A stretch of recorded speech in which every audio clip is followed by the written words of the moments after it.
Good morning, students. How are you all? Love you all. How are you? Uh, I am Vijay Kumar Padan. I am in charge of um, teaching you the AECC English paper for this session. Okay? Sorry. And when I see about the syllabus of your course ACC English course, the first chapter that we are going to begin today. Okay, so let's inaugurate the syllabus with this first chapter called communication. Okay, and when I say about the communication, do you remember what do you mean by communication? Can you give any definition, any kind of meaning to this communication? Okay, okay. Let me say so, that communication. It is communication is some kind of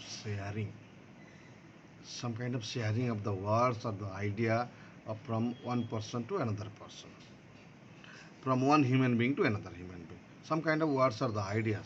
One person wants to say something, he will utter some kind of words, or he will write some kind of words, and that will be transferred to the receiver or the listener. Okay, so this is called as basic meaning of the communication.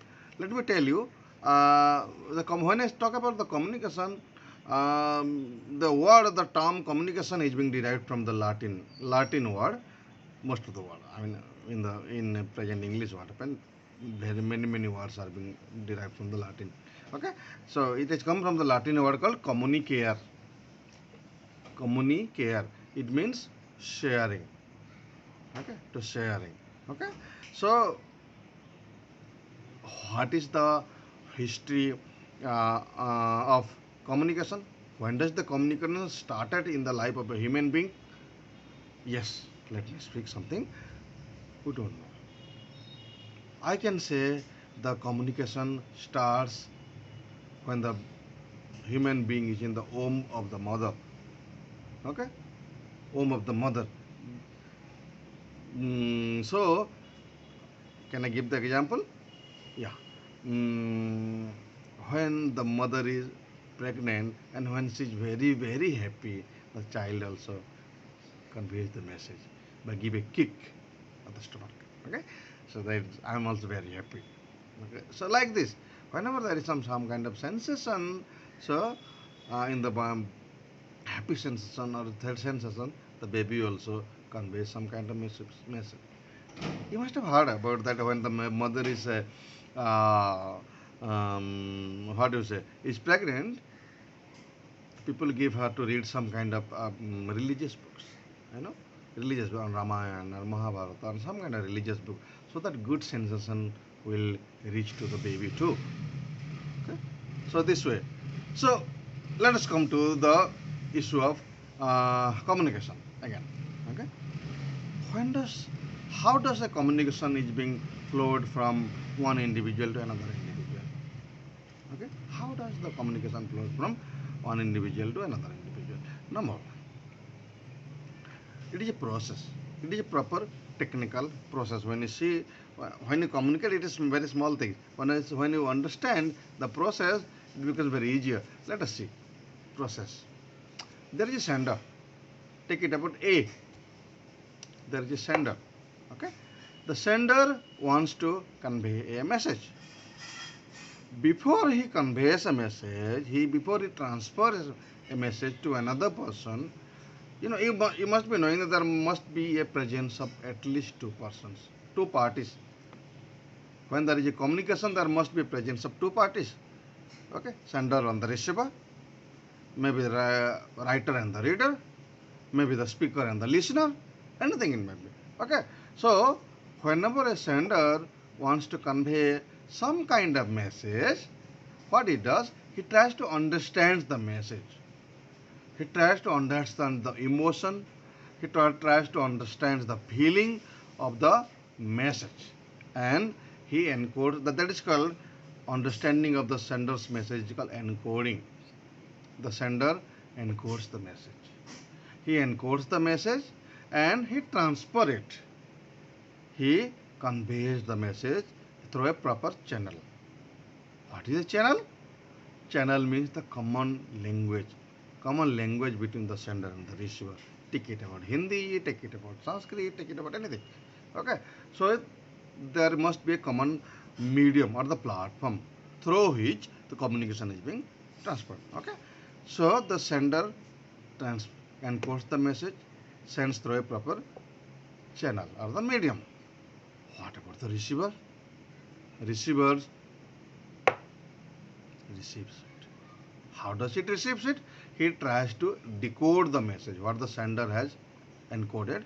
They try to decode the message, understand the feeling, understand the emotion of the particular sender, and the receiver receives, understands, receives it. Okay, I repeat: the sender encodes a message, sends the message through a proper channel or the medium or the language.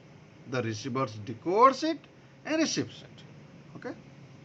What about the duty of the receiver? What is the outcome of the receiver? It is not over end there. The communication is not finished over there. The communication is being finished in one way. How? The receiver also replies it. Okay? The receiver also replies it. How does it reply? Whenever receiver is replying, the receiver himself or herself becomes the sender. Okay?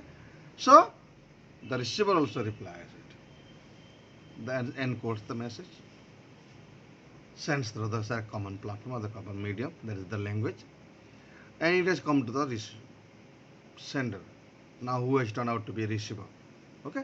So, receiver decodes the message and receives it. So, there is a proper channel. Whenever the receiver is replying, it is called a feedback. Okay, so there is a communication cycle going on between the sender and the receiver. Sender encodes the message, sends through a proper channel, receiver decodes the message as well as receives it. The receiver who becomes sender after getting the message, he also encodes the message, encodes the message, sends through a proper channel, receiver decodes that particular message and receives it. So there is a proper channel going on between the sender and the receiver. Okay. So let us discuss a little bit about the different types, the general types of the communication as per the theoretical formula which is going on. Types. There are about, I can say there are about 5 different styles of the types of the communication. Okay. Number 1 is interpersonal communication. Interpersonal. Inter means between. Person means individual or human being. So there is a communication which is being conveyed from each other through that each other is called two individual, two human beings. Okay. Whenever there is a communication is being done through two human beings, it is called interpersonal, two human beings. Okay. There is also an intrapersonal communication. Intra means within. Okay. When the communication is being flowed within the human being, like I'm getting some kind of itching sensation, मुझे खुजली हो रहा है. Okay, I try to itch it. It conveys the message. It directs the mind. Okay, what to do? The mind also directs your body to do something. वो अपने हाथ से खुजा लो. Feeling cold, feeling very cold. Okay, for who is feeling cold? The body is feeling cold. The body is requesting the mind. Please do something. My body is feeling cold. Immediately the mind replies, "Oh, एक कंबल उठाओ, get a कंबल, get a towel, get a shirt, and wear it." Okay, like this. So within the body, the communication flows.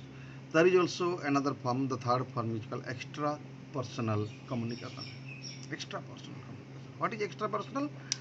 Extra means a communication is being done between a human being and a non-human entity.